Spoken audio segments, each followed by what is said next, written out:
What's going on? What's good? Been back on the streets. It's been a while. January 27th, 10:34. I got on the streets last night or this morning, however you want to put it, at midnight, 12:30 exactly. So I was out there damn near 10 hours. Nothing really too crazy happened. My first ride, had to pick up a dude and take him from the Battery, which is where the Braves Stadium is, all the way to Cleveland Ave. It was just southwest, Young Thug land, YSL land.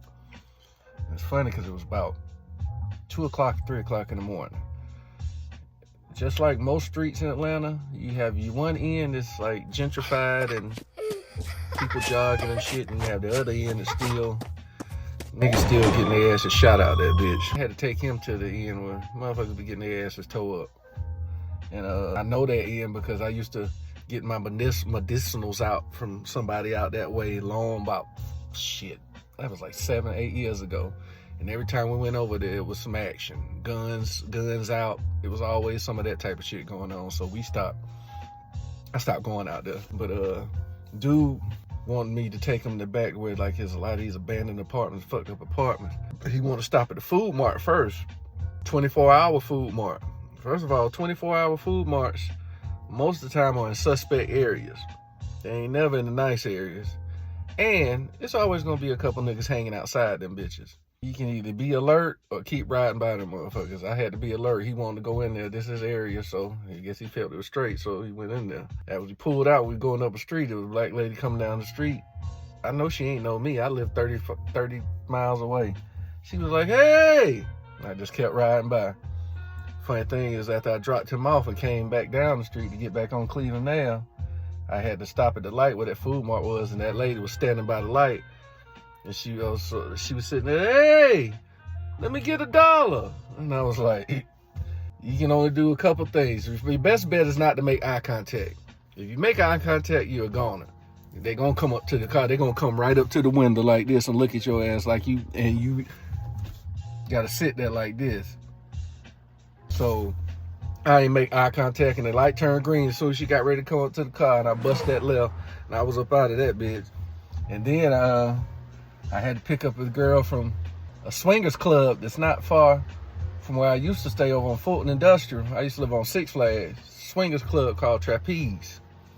I never picked somebody up from there before, but I know about it because I used to deal with this chick at my job who, her and her husband used to go in there.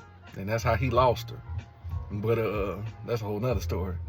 I had to pick a chick up from there, and I just swore I was gonna get either a group or a couple or just hot sex smell in the car. As soon as they got in, there was a girl. I'm assuming she probably worked there. I don't know. Ain't no telling. She might have been in there swinging and just went solo to see somebody get pounded out or something. I ain't no telling. So I picked her up from the swing club, and I can't remember where I took her home to. But that one didn't go too bad because she was pretty much quiet the whole night. So then when I went back out last night, the first girl I picked up was this chick named Alex, not far from me. And she was talkative as hell. And Alex was telling me about some shit I'd never heard before. I don't even know if I've never heard this existed. I don't know if y'all ever did this, but she said her and her, she's like, I got something to tell you, and it's gonna trip you out. And I'm like, trust me, I've seen and heard a lot of shit in this car where I'm sure it's like, she was like, me and all my girlfriends went out earlier tonight. We had an ugly girls night out. I'm sitting here like, so are all y'all ugly? And pretty much know what it was is that all of them, sweatpants, no makeup, hair in a bun, hat, went to a club somewhere that I guess allowed them to get in with that shit on. And they was like, she was like, we went out on the dance floor, we danced, and we did the most unattractive, awkward shit possible. I was like, so y'all pretty much was trying not to get hit on. And she was like, yeah. And then one of their friends, and she said the thing, I guess this was the part that she said would blow my mind, but it ain't gonna blow your mind. It's just, that's some unfortunate shit. She was saying how two of the girls, both of their dads died within 2 weeks of each other. One of them died of cancer, and the other one died of suicide. I was like, shit. So she was saying how one of them got so drunk, they had to drag her out of there, and dudes was trying to hit on her, even though they was looking ugly, and they couldn't let it happen. So she was like, she had to pretty much take the girl home and watch over and get her bed ready for her because she was throwing up everywhere. And fucking, she said the girl got butt ass naked and just vomited. And I was like, see, y'all sound like drunken girls, fuck ugly girls.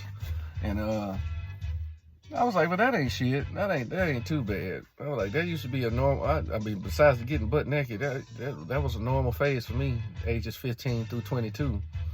So she wasn't too bad, but she was talkative as shit.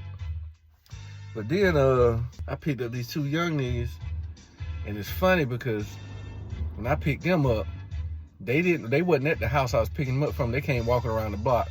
They had all black on with black backpacks. Them niggas made me nervous as shit. Yes, because, and then as soon as they got in the car, it was total opposite of what I thought. They were, yes, sir. No, yes, sir. This is our house right here, sir. Thanks, sir. And I'm like, y'all need to like brighten up y'all colors and y'all clothes, cause that black shit, somebody gonna shoot y'all. Think y'all some up to no good or some bullshit.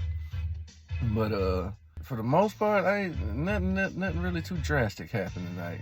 No, I ain't had no drunken people, no throwing up people. I had long rides. I had to go to North Cross. Oh, the last ride I did. I don't know. Maybe it's because I'm not from the... I was doing social media when AOL 1999, 1998. So all this goofy shit is not impressive to me. The trolling shit, I don't even like saying that shit. All that shit is goofy as fuck to me. So I had picked up a dude. I ended up all the way in fucking McDonough. That shit is like 30 miles. That's probably like 30 minutes south of the city. And I don't even know what county that is. It was Clayton County or what. But I ended up all the way in McDonough. And I had to pick up this dude who was dropping his girl off because she was drunk. And then he got in the car and he was just every two words, King, King. I was like, look, man, no, stop calling me King. My name ain't T'Challa, whatever that nigga name is. And before he got out the car, the nigga was like, we talked the whole ride because he was talking about his girl and others. We was just talking about bullshit. And before the nigga got out the car, I ain't never had a nigga ask. Well, I had a dude ask me just one time because he had a business. And I still follow him to this day on Instagram. He got he sells mixed nuts and stuff like that. And I won't think the business called These Nuts or something like that shit, but it's on my Instagram. But before dude got out the car, dude was like, hey man, follow me on social media. I was like, follow you? First of all, I didn't think you were supposed to ask people to follow you. That's just awkward to me. Like, nigga, how you know I want to follow you? I don't want to see none of you. Nigga, you might be a male stripper. What make you think I want to see that bullshit? But so I looked up his name. Of course, one of these niggas was one of these cool names. It was Rich something. And then, as soon as I followed him, he was like, let me follow you. I'm gonna follow you back. And he like, I got you. And the nigga was getting all the shit to get out of the car. I swear to God, before that nigga got 6 feet from the car, I looked at my Instagram. That nigga already liked like 3 or 4 posts that I had posted from like 4 months ago. I was like, oh, so I guess this is how people build up a following and shit. It ain't for me. It ain't for me at all. I'll stick with sending telegrams and shit of that nature. Chronicles. Oh, hey, did something come in the mail today? What? Did something come in the mail today? Oh, cause something came in the mail today. Yeah, I did. These nuts.